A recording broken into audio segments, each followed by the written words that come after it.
just wanted a nice camera to vlog my TikTok life, but no, not gonna be. I'm now a Canon fanboy. I'm in your club. There's nothing I can say wrong about Canon, and then they released this to me. I think they had a meeting about it. Let go of me, you asshole. This camera's good enough. What the hell is happening? Go, ow, my wrist. Johnson, tell them it's just a vlogging camera. No one needs good specs. It's good enough. It's not crippled on purpose. That's a false charge. Come on. Johnson, tell them the camera is good. I wish I could, boss, but that would be lying, and you went a little too far on this one. The specs, I don't know about that. Vloggers, we deserve a little bit. We are the next generation. We are here to stay, and we need good stuff. Where's our stuff? Johnson, come on, they're vloggers. What do you guys even do? You do nothing. You have a flippy screen, that's all you need. A big shiny button, it says record. You press it. You're a movie now. Where's the IBIS? Didn't see that in there, actually, for a vlogging camera. That's weird. How am I supposed to use a prime lens? That's gonna be a challenge, isn't it? Did you think of that? What about that new lens? 14 to 30, man, it's stabilized. I have you in my arms. That's gonna be a good lens. Real good. Zoom. You can zoom. Ooh, we vlogger kids are the future, and you can't stop us. We want nice, full-frame IBIS cameras with slow motion, 3D pop. Where's the pop? None. You suck, boss. We quit. All I want is the perfect camera. All I want is the perfect camera. So Canon has released 2 cameras and 2 lenses. First, let's talk about the cameras. The V1. Initially, I was excited about it because it was like the Nikon DL series. We were supposed to get an 18 to 50, 1.8 to 2.8, and then all of a sudden, it's Canon that's doing that, but it's so slow of a lens that, like, the equivalent, you might as well be on the old G7X at that point. You get more background blur, I think. I haven't done the math, but I just know that's a lie. That whole thing is a lie. And then I didn't notice the tripod door blocks the battery. There's no tripod door. How come there's no tripod door, Mike? So every time you come home from your boring ass vlog where you talked about nothing useful for society, you get home, you have your camera, you want to change the battery or get the SD card out, you have to unscrew your tripod every single time. That's a deal breaker, man. So that thing, it's not for me. DJI Pocket 3 destroys your life, and like that's a half-assed effort. Thanks for the Mark II future one day that you'll, we moved the battery door. That's not what you move. When it comes to the R50V, it's pretty clear they have copied Sony's strategy. Sony has the ZV1 for budget 1-inch sensor vloggers, no stave in the damn thing. ZVE10 for APS-C pros, but really, ouch, no IBIS. And then ZVE1, you know what I mean? I didn't sell it. Love that, Sony. That's the pro version. A7S III in a tiny body. Totally still have it. On paper, it sounds cool. 4K 60 with a crop, 10-bit, C-Log 3. Oh my God, we're so cool. You're not, though. Those are the old codecs. They're gonna be very hard to edit unless you have your Mac Mini 1 Plus. It's a shit codec, man. Like, you finally fixed it in the R5 II, and I'm appreciative. We have the XF ABC. That's not in here.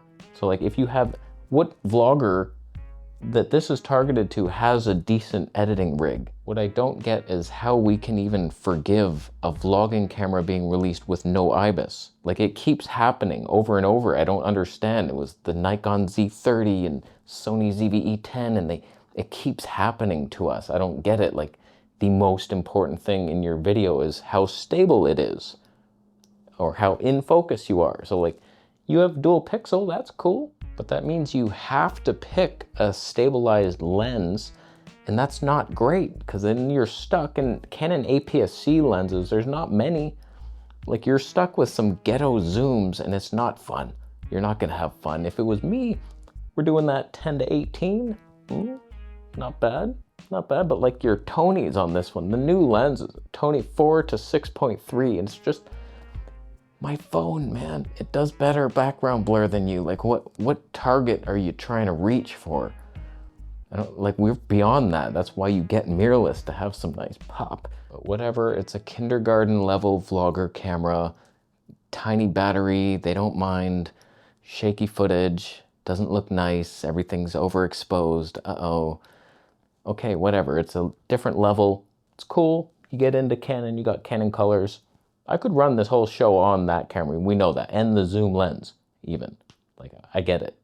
This is not in need. When it comes to this 20mm Sony 1.4, back in the day, I wanted a wide lens with a fast aperture. I thought that'd be awesome. Background blur, like, this is sweet. What I didn't know was that that is stupid. You don't need that. It looks actually much better outside vlogging. I know this is not a vlogging, shut up. We're talking about vlogging right now. 20mm 1.4, it'd be a sweet look, but have you read the element formula?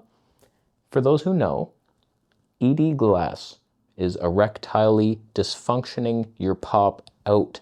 It popped it right out of your shot. If you have more than 10% ED glass to total element count, you likely have no pop. Thanks to Dirty Photography Club, he made the formula. So 10%, 10 elements, if one of those is ED glass, likely you have no pop unless it's at the very front, and then you might stand a chance if there's high refractive index glass counterbalancing it. This lens, the 20mm, I should have looked that up. 15 elements. 2 of those are UD glass, which is the same as ED, only worse, and 3 super UD elements. 5 total UD glass to 15.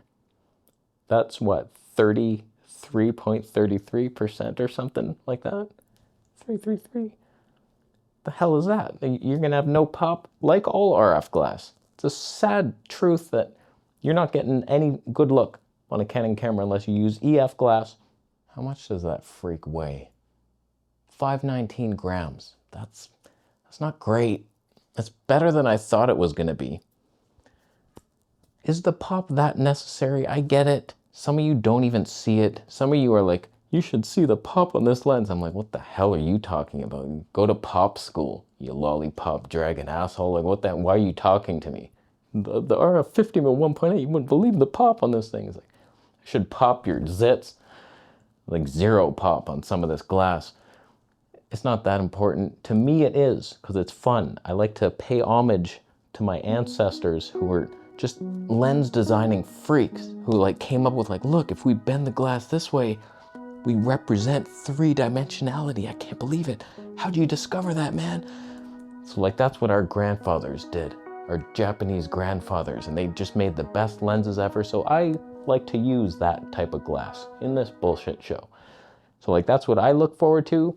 Good luck with the RF glass. That's all flat, clinical, modern, designed to resolve 300 megapixels. Like, no one cares about this corner sharpness life. No, thank you. I'm sharp. By the way, we're in the 4K line skipped mode. Not even fine. Just, what are you gonna do about it? So, is that an okay lens? It'd be fun. It'd be a fun little look. It's better than Sony's 20mm 1.8. Ooh, look, we're a 1.4, but you're much heavier and way more expensive. It could look okay, fine. Now, when it comes to these 4 releases and what are the alternatives from other companies, the V1 little point and shoot, you could say the Sony ZV1, but like that line, same problems with the tripod door, and it's just not gonna ever be close enough to the battery screw. I'll tell you that much.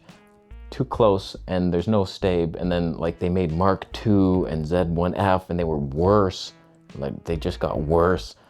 So like that line, I don't know, would I rather have the Canon technically, but then like you're not screwing it in anywhere. So like you'd have to have a jacket pocket, and then you're hand holding it, no tripods allowed. Then like, yeah, okay, the Canon's probably better. Not bad, but like there's not much alternative. DJI Pocket 3 all the way destroys all of those options. When it comes to the R50V, okay, now your APS-C sensor, but is that gonna be better than the ZVE10 Mark II? They're both doing 4K 60 in a crop.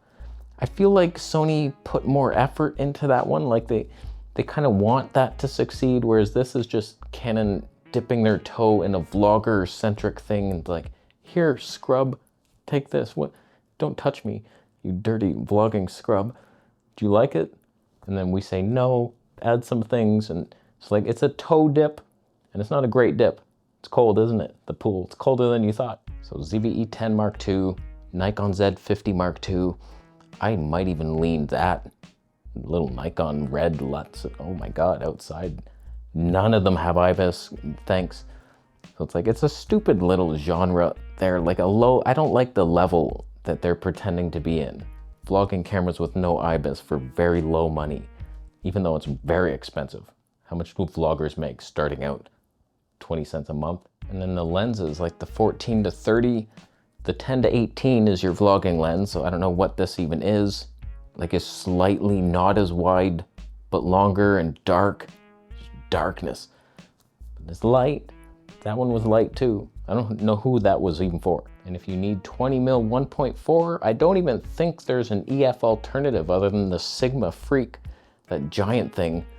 I don't know, man. People complain about third-party. Remember all the EF third-party lenses? Those are still available for Canon mount. Did you forget that, hobos? Sure, they're light. I mean, heavy and gross, expensive and dusty. But the 20mm is the one released today where it's like, some people are gonna love that lens. Super wide, like it's kind of rare to see that wide of a thing with a 1.4. It'll be super sharp and clinical, and some like that look. Usually you do a side-by-side, the sharper and brighter one wins. Regardless of what's happening, the filmmaker's eye. Oh, look at the highlight roll-off of the Dignity shadows. Did you add a little green hue in those mixes? I like what you did there, how you blended the greens to the blues. I noticed it, trust me, good job. No one noticed it. So these are the kinds of releases where it's like Canon cripple hammer, like what were you thinking? Budget option, what are you doing? I was about to leave, that was the outro, I don't have to edit this shit. Look, they're good cameras, some vloggers will like them, I'm sure. Pretty cheap. I like the price. The 20mm 1.4, look at the background blur on that thing. You finally made the DL series for Nikon. Good for you. Get out of here. I'll buy one.